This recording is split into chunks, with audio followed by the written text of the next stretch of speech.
While China struggled with its ancient traditions, Japan was dancing to a modern beat.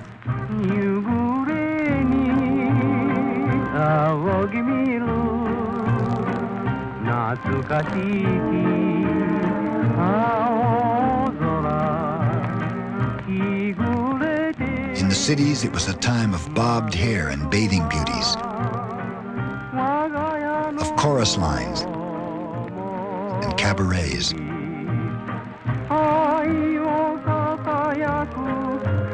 Young people were consumed with being mobo and moga, modern boy and modern girl.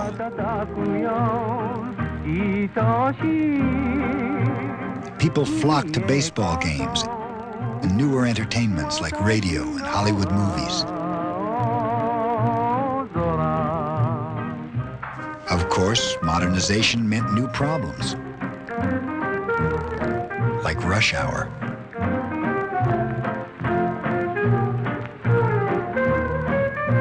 Or the mysteries of dining, Western style.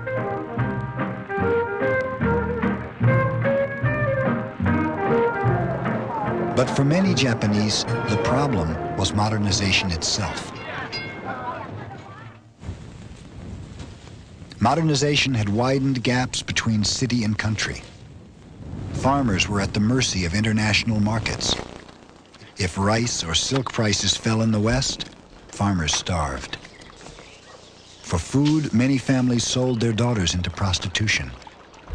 Many sons looked to military service as the only escape from a life of poverty and ignorance.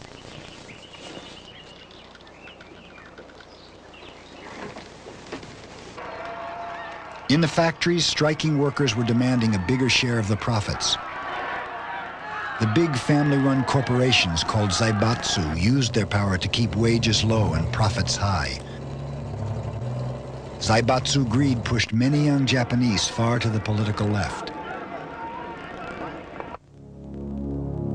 But while the left looked forward to a workers' paradise, Japan's radical right wing looked back toward Japan's past.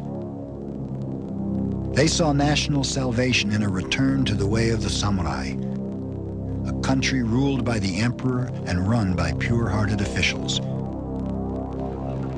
They believed that Japan, in its headlong rush to imitate the West, was selling its national soul.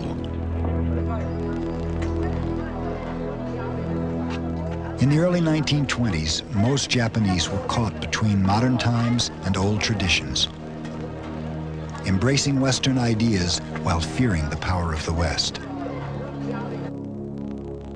Out of these conflicts emerged a radical young philosopher named Kita Iki.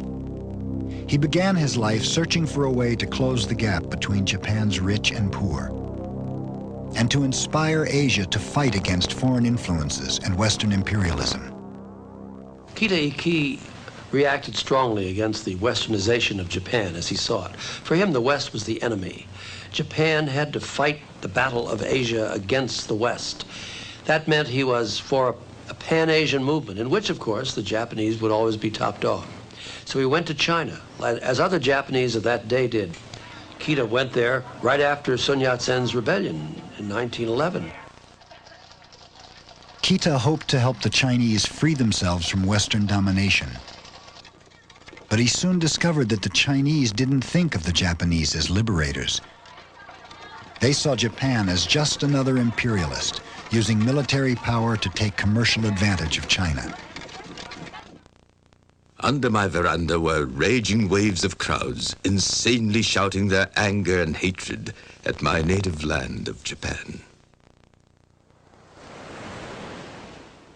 Kita returned home to try to save his country's soul.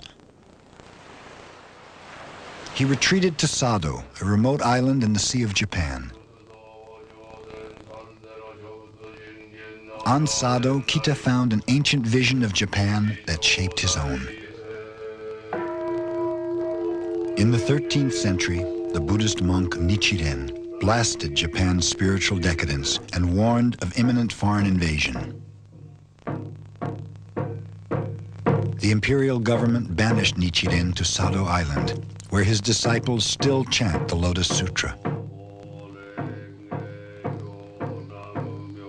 As a young man, Kita became a follower of Nichiren, in whose words Kita found a pure spirit of nationalism.